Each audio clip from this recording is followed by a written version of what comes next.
officielle qu'il faut, ça, à mon avis.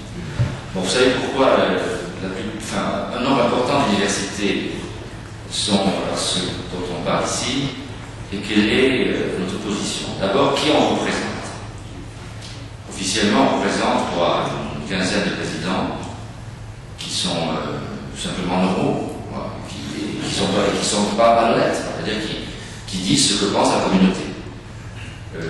Vu ce qui s'est passé à la CPE de jeudi, on peut considérer que nous sommes un jour réel, même les présidents, puisque ceux qui font semblant d'être avec nous, finalement, ont été plutôt de notre avis à cause de la réalité des choses, c'est-à-dire le bordel par les facs, une situation pré-CPE en ce moment qui s'est dégradée hier, fortement.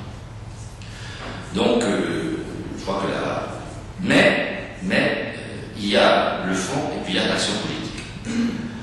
Moi, je rappelle simplement quelle est la position qu'on a eue, nous, les présidents de l'appel de la Sorbonne. On était 9, en fait, on est bien une quinzaine, une vingtaine, réellement. Nous ne pouvons pas accepter, bien sûr, je ferai qualificatif, comme tu as fait, Céline, mais plus, pas chronologique, mais sur les points fondamentaux. On ne peut pas accepter la disparition du statut d'élève fonctionnaire stagiaire. Ça, c'est un point fort qui est idéologique. Parce qu'il est clair que si le ministère le supprime, le supprimera, c'est pas uniquement pour faire des économies. Derrière ça, il y a une vision sociale du monde qui n'est pas la nôtre, qui est partagée par des gens, pas par vous, la vision Wall Street, disons, ça Wall Street, il faut aller jusqu'au bout, il faut dire les choses telles qu'elles sont.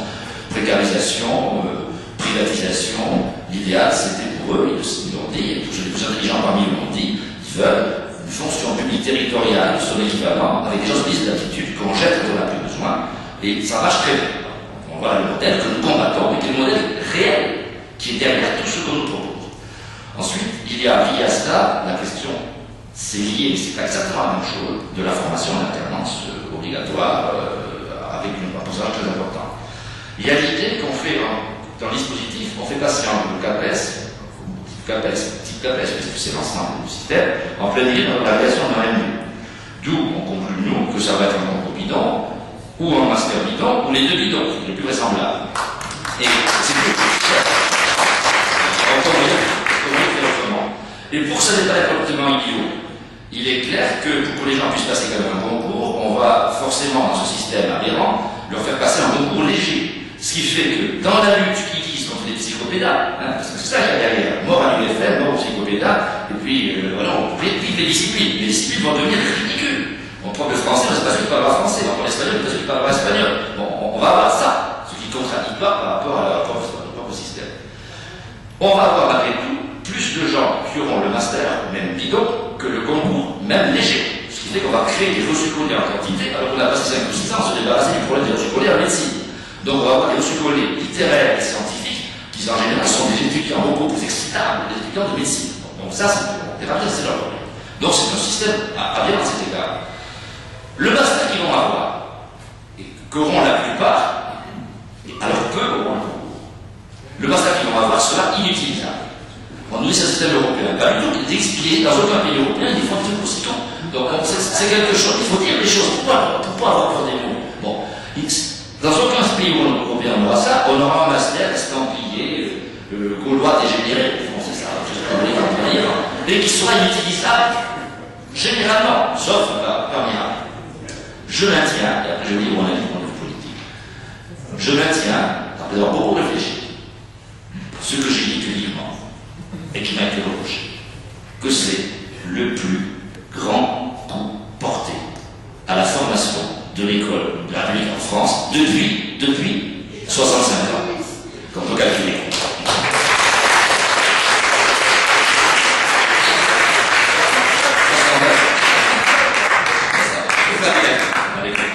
Voilà. Et cette formule, les gens ont fait semblant de ne pas la comprendre, mais les Philistins sont les Philistins. Alors, du point où est-ce qu'on en est, concrètement, c'est là qu'on arrive. Bon, il est clair que le ministère d'Arcos, pour le moment, continue l'autisme. Autisme, mépris, vanité. C'est calamiteux. La situation n'est plus chez lui. On a eu des présidents auprès du président de la République. Il est si d'ici la semaine prochaine, je ne vous parle même pas de la semaine, si d'ici la semaine prochaine, on n'a pas un signe clair que tout le dispositif, on doit le penser pour 2011, quitte à penser quelque chose, vous venez de tous quand même, pour 2010, la situation va devenir du type CPE dans l'université. Nous, ça fait quand même plus de 3 semaines qu'on ne fait pas de cours, en gros, les 3 quarts des cours de barricade n'ont pas lieu depuis 3 semaines, les centres sont fermés. Ici, on est dans une situation depuis hier, que calamiteuse, hier on n'a pas pu faire ça ici. Bordeaux 2, 4 et 3 sont bloqués, Toulouse de Mirail, Montpellier 3, Rennes, et puis c'est à Grenoble aussi, Grenoble 3, je parle des choses lourdes, et dans le Nord également. Bon, à Paris, on va être bloqué. Ce qui veut dire qu'on ne va plus valider, on ne va pas valider le second semestre. On ne sait pas comment on va le faire. Donc, les casseurs commencent à venir dans la manifestation, ils entrent ici, d'ailleurs on les fait entrer, pour qu'on puisse dire que, évidemment, ce sont des gens épouvantables. Et dans la situation, on la connaît. Si le gouvernement joue la politique du pourrissement, en fait, il va jouer la politique de la radicalisation. Et maintenant, ce qu'on va réclamer en tout, ça va être beaucoup plus que ça. Les revendications montent. C'est logique. Moi, je ne suis pas pour la politique du pire. Je dis aux étudiants et à nos collègues biatos, les blocages, les fermetures, il faut faire attention. Parce que ça peut se retourner contre nous. Mais si c'est le seul moyen d'arriver à quelque chose, si on a bougé un petit peu, c'est uniquement par l'action. C'est pas aucune négociation d'instance officielle, ni syndicale, ni la CPU. Ils se sont rapprochés au mouvement, c'est pas eux qui l'ont lancé. Il faut quand même dire la vérité. De ce côté-là, ils ne sont pas très à l'aise. Mais ça fait rien. Et il faut aller présent jusqu'au bout.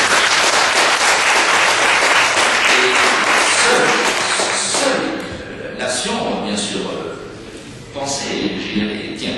Et alors, puisqu'on arrive au bout, puisque prétendument, on va finir par discuter sur des choses, on va bien voir quelque chose, il faut absolument tenir sur l'essentiel de l'essentiel, c'est-à-dire tous les points dont je pense qu'on peut parler, que je viens d'énumérer, l'idée qu'il faudrait que quelque chose ait lieu l'année prochaine, à mon avis, il faut qu'il y ait un truc qui n'ait rien à voir, aucun rapport, aucune sorte, avec la moindre exigence quelconque de master ou de non-master, il faut qu'il y ait un concours à un moment donné, et qu'on puisse recruter des gens.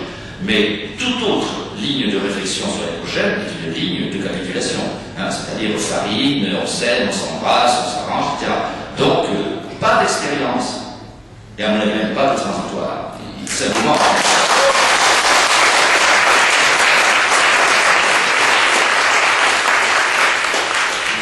Il faut que quelque chose fonctionne pour limiter la casse à l'égard de nos étudiants, mais il faut qu'absolument il y ait très vite autour de la table une négociation avec vous, avec nous, avec toutes les parties prenantes qui sont sur le terrain, pour imaginer quelque chose qu'on mettra en place à partir de 2000. Voilà la position. Et ce modèle d'Argos, il faut parler clair. C'est pas le modèle Valérie Pécresse, qui a déjà voté, et qui d'ailleurs a fait capituler en campagne, il faut bien reconnaître, en disant que la gagné. Enfin, bon, c'est une victoire qui est une résultat.